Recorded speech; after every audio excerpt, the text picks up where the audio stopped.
না, নন্দীবিন্দিকে ফোনটা করে দেখি ওরা কি করছে। হ্যালো, তোমরা পৌঁছে গেছো মন্দিরে? মন্দিরে ঠিক আছে, ভালোভাবে থাকো, আমি সন্ধ্যায় আসছি।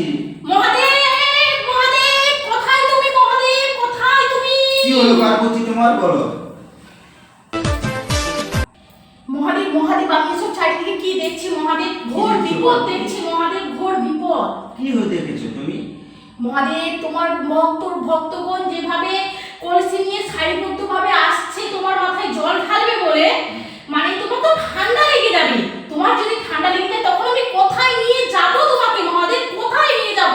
এখানে শিষ্য নেই, তোমার নন্ডে ভেঙে কেউ পাঠিয়ে দিয়েছে তুমি মন্দিরে, তাহলে তোমাকে একলা আমি কোথায় নিয়ে যাব মহাদেব? তুমি বলো মহাদেব। আমার কিছু হবে না পার্বতী, ওরা তো যে যার মনস্কামনা মানস কামনা পূরণ করছে।